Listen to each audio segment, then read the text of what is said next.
Buenas noches, profesor. Vamos a explicar lo que es el laboratorio número 2. Este sería la tabla de contenidos, empezando por la llave termomagnética. Podemos visualizar acá las partes de la llave termomagnética, en donde una de las partes importantes sería el número de espiras que hay en la bobina, lo cual nos asegura una mayor operación de interrupción cuando hay un cortocircuito. Asimismo, tenemos que saber que el material que se encarga de sensar la sobrecarga cuando hay este tipo de situación es el elemento bimetálico. Tenemos tres interruptores termomagnéticos, sería unipolar, bipolar y tripolar. Esto se diferencia por el número de polos que contienen y estos también funcionan individualmente. Se trata de la protección. Ahora, comparándolo con los fusibles, sabemos que estos nos brindan mayor seguridad, o sea, las llaves termomagnéticas, porque actúan con mayor rapidez ante los problemas ya mencionados anteriormente, garantizan su continuidad, es decir, que son reutilizables, ya que un fusible al quemarse se tendría que volver a comprar un cartucho. En cambio, las llaves termomagnéticas solamente se tendrían que volver a encender. Por eso funciona como desconexión y protección a la vez. Ahora, tenemos que saber que tiene una vida útil de 30 años, al igual que la llave diferencial. Al igual que tiene un alto poder de ruptura, es decir, soporta grandes corrientes. Tiene su uso muy fácil y podemos ver acá en la imagen que este sería el símbolo de una protección térmica y la protección magnética. Acá una curva característica de la llave termomagnética, la A, la zona térmica, la B, la zona magnética, y la C, la zona termomagnética, la zona de ambas.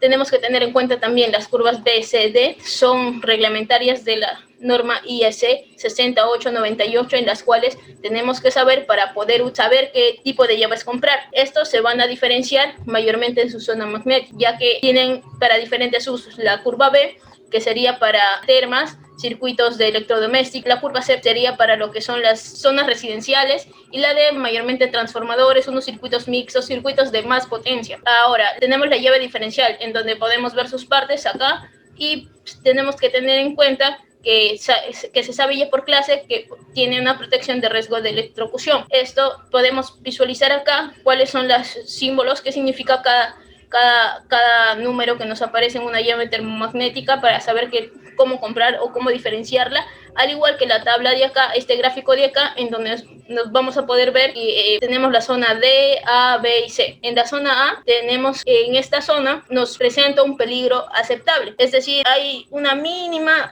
campo donde no es un riesgo mortal. En la B lo mismo, pero sí hay peligros mínimos, y en la zona C sí son de riesgos mortales. Podemos visualizar que en el eje Y son los milisegundos, y en la zona X serían los miliamperios. Luego tenemos el puesto a tierra. Podemos visualizar sus partes, y esto también se va a regir a la regla 060-000, que nos trata de promover la protección de estas instalaciones eléctricas, teniendo en cuenta una puesta a tierra, al igual que un enlace equipotencial. Al mismo tiempo, también acepta las medidas de la protección adicional de la puesta a tierra. Sabemos que estas puestas a tierra funcionan cuando hay un caso de fallo de un aparato electrónico, y esa descarga que genera ese aparato se va hacia lo que es la puesta a tierra y evita una electrocución de esta persona. Las puestas a tierra mayormente son en el medio. Ahora tenemos que tener en cuenta que el material de la resistencia del conductor debe ser menor a 25 ohmios. Podemos ver acá un cableado de un puesta a tierra, y tenemos que tener en cuenta que este cable debe de ser de color verde o de verde con franjas amarillas. Bueno, en el laboratorio número 2 hemos elegido la opción número 2 de la instrucción 2, en la que nosotros explicamos el proceso de lo que fue la tarea, también número 2, del cálculo de demanda máxima y el gráfico, el diseño del tablero.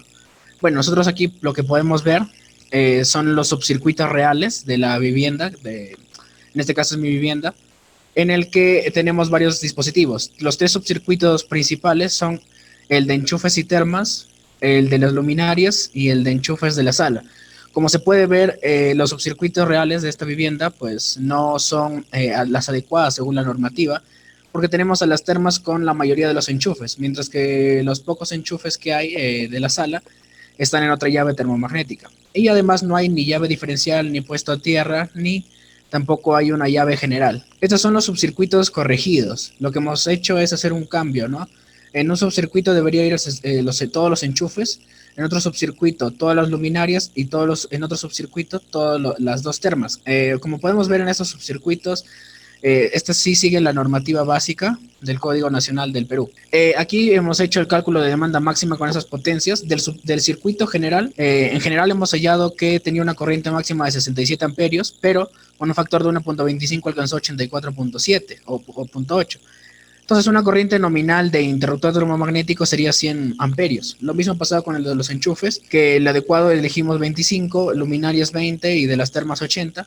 Como podemos ver en el catálogo de la izquierda inferior, es un catálogo de interruptores termomagnéticos de la marca Schneider. Y a la derecha hemos encontrado también una llave diferencial de 125 amperios. Pues recordemos que esta corriente soportada por el diferencial debe ser mayor que el de la llave termomagnética del circuito general. Pues lo que queremos es que no se queme, ¿no?, el diferencial si es que se llegan a alcanzar estos 100 amperios, ¿no?, que son prácticamente de seguridad. Entonces el diseño que hemos dado es el siguiente. En este diagrama unifilar que hemos hecho en el software Proficat, podemos ver la llave general que le hemos puesto una corriente nominal de 100 amperios.